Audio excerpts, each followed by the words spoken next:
count 14 Power 5 teams. You like to play easy schedules, right? Every year, someone really unintelligent decides to make the schedule.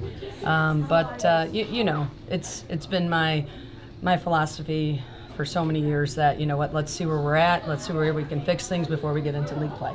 That didn't change from when you were in the Big East to Big 12, right? You've done it the same way? Same way. Yeah. You know, I mean, I think when a couple different things, you know, might be happening, but we've always played the Virginias, the Penn States, and put ourselves with Georgetowns. That was league play, but absolutely. Yeah. I noticed something else. You've got 9 seniors and 9 freshmen. How does that They just replace each other, just in numbers and position, not in personality. Yeah. You know, you can never really get it right, but it seemed that they were the right people, and it just so happened it was 9. Yeah. But you do have a senior-laden team. It's encouraging going into the season. It is, just because we have lost a lot, but having these 9 and understanding what needs to happen, I think they have a really good group that will make sure that, you know, we don't drop off from last year. Each team kind of has an identity. Are you getting a sense for what the identity for this team is going to be, or you got to watch them train first to get an idea? You know, I think obviously they take on each other's personalities, so I'm really excited to see how this all kind of comes together and what our journey looks like. You know, I would just say we're just such a solid group. We have so many enthusiastic personalities, but it will be interesting to see, you know, what gets behind us and what drives us. And you know, I'm not going to put a name out until I see him in a first week of camp. I know Hugs always, when he talks about bringing in people, they got to play defense the way I want to play. You're kind of the same way. Do you have to evaluate that and see which players are going to play the way you want them to play? Yeah, I mean, there's, you know, we talk a lot about pillars of success, and I think, you know, defending's an attitude, defending's a mentality.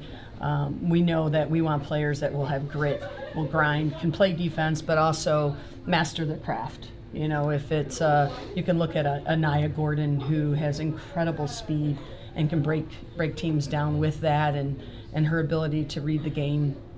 We want that, but we also expect Nia to defend. Do you have interchangeable players? You got versatility, you think? I do. I mean, I do. I think that this group has an incredible opportunity to show that this year, and I think a lot of the 9 that you're talking about have played in multiple positions for me. So those 9 seniors have not one face, but multiple faces, and I think that makes us dangerous. I know a couple years ago you had midfielders that could push the ball, and that made you really dangerous. Do you have that, you think, where you can get offense from them too? I do. You know, I really believe in, you know, what we did last spring, and, you know, again, we came after some tough opponents from, you know, New Jersey professional team to Tennessee and Virginia, and saw some likes of that, and I think the midfield understands we love for them to overload and add those numbers. So, you know, we're hopeful that we will show that this year. Coach, in the preseason, we're going to go to the College Cup, and so is going to be an All-American, and, you know, some will play like a poker game and, you know, not say anything. And where's Nikki Izzo-Brown fall? I'm right behind Lou Holtz. I'm always like, oh, we're terrible. We're going to just lay down. You know, it's like talking about freshmen. Until they play, I don't like to talk about recruits or freshmen or anything like that, because it's a tough adjustment. You have to acclimate yourself to college ball. So, you know, I just kind of keep going. I have a high expectation and standard of excellence.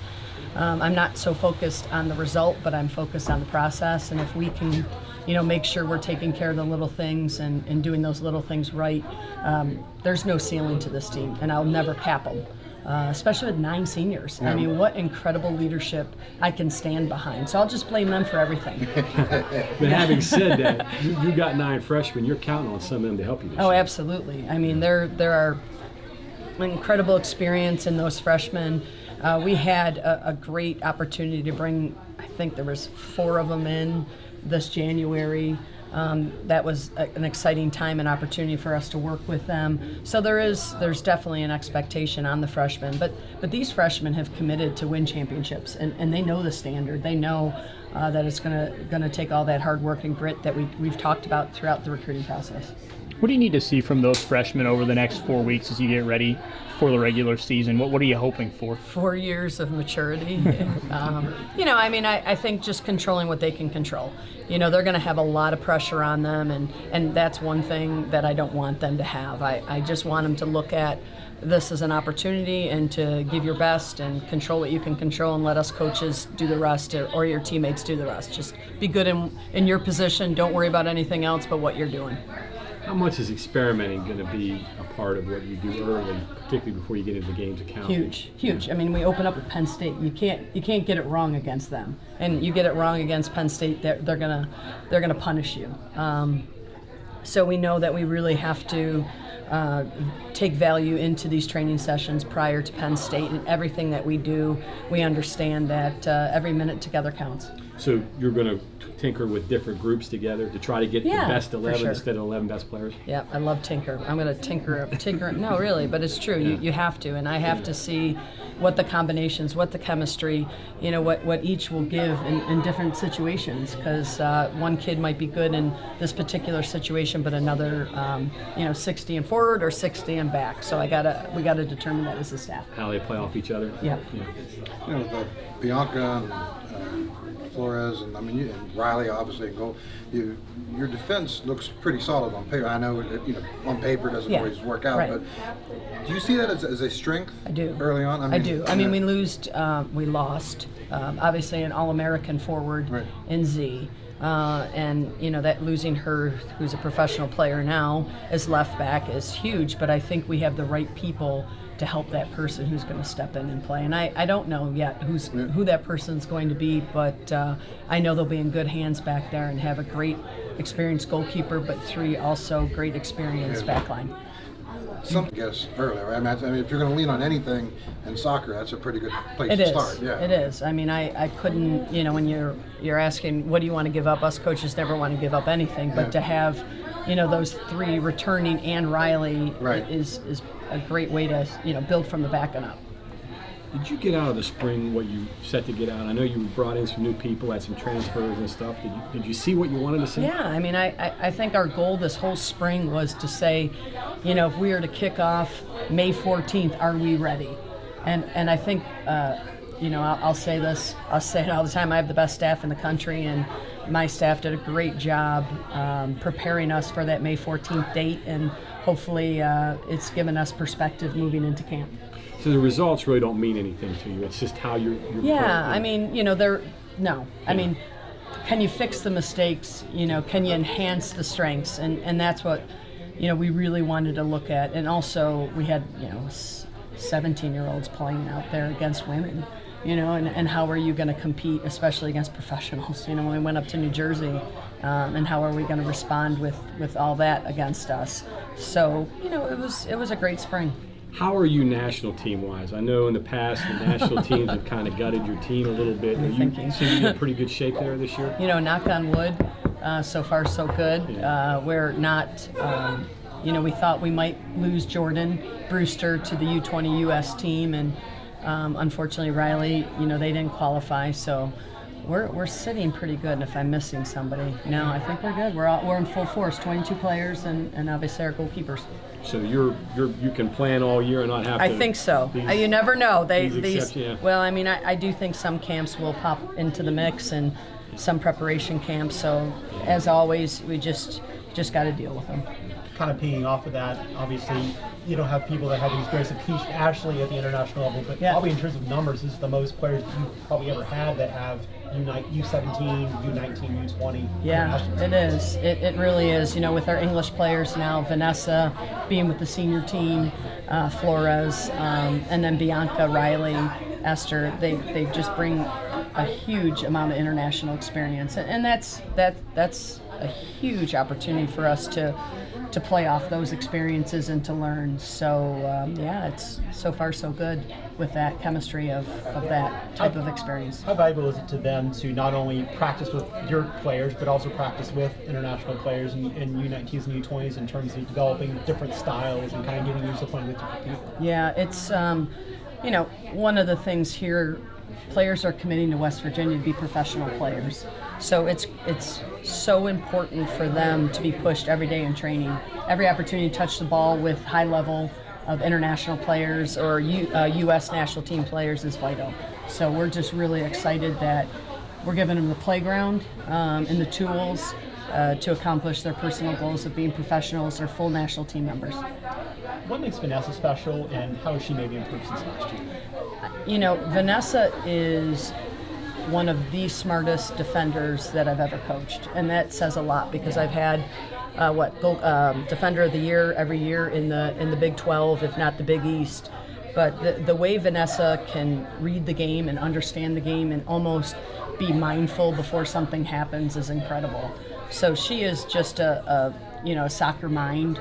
I think just she plays so well inside herself. I mean, some players get a little risky and, maybe they take risks at different times where they shouldn't. And Vanessa's just this steady Eddie, smart, intelligent player that gets the job done and plays her position so well. You were talking about Gordon earlier. I mean, she's obviously played a lot of minutes since her freshman year. So how does that calculate going into her senior year? What expectations-wise? Yeah, I mean, Naya has just an incredible amount of expectation this year because she wants to be a pro and because everything she's proven to us this far, throughout the country, she is just a lethal forward that can cause so much havoc. And, Naya's very aware of how dynamic she is and how she can break back lines down. And, one goal that I'll never forget is last year against Penn State. I mean, she's just, you give her a window, she's going to finish. So it's going to be a great opportunity for her to take all these experiences, all these goals, all these opportunities that she's had so much success with and bring it together in her senior year. When she's been here, she's never had to be that guy, you know what I mean? And I'm guessing that Messi or right, that Carly Lloyd. I'm wondering, does she get looked at like that a little bit this year? I would think the respect's going to be out there for Naya, and I know that every year we kind of graduate somebody. Sure. And I always kind of giggle and go, okay, well, who's going to replace Ashley Lawrence? Who's going to replace Keisha? Who's going to replace Michaela Bam? So those are the, and nobody can replace those players, but someone can step up and play their job, do their job a little bit better. So I know Naya wants to be that person. You started last year #1. This year you're probably not. Does it matter? No. You had the target last year. This year, I hope. Yeah. I mean, there's many reasons why I'd love to be #1 for recruiting and all those other. You want to finish one. Yeah, I'd love to finish one. And that's the goal. And so I doubt we're #1. We finished 10 last year. I don't think we'll get the #1 ranking, but I'm welcoming to it. But I also want to make sure that we finish at the end of the year. How do you think your players handle that? I think a different dynamic, but last year I think the girls were really excited. I think they finally felt that the respect was there. They didn't have to, fight for that respect. It was West Virginia, and West Virginia's got great soccer. We're #1, where sometimes I think, we'd have to fight for why we're #1. But you always had success kind of lying in the weeds and getting them, ambushing people. We were the best kept secret. It's just, we were now. But it's kind of dynamics change a little bit, though. It is. I think with us, finally getting to the College Cup, that probably for me was the tip off of it all. But I just kind of giggled when we finally got there. I was thinking, well, we've gotten 16 conference championships. We've 18 NCAA tournaments. We've been there. We just haven't been of that next level, and that's now what we got to do. We got to win the national championship.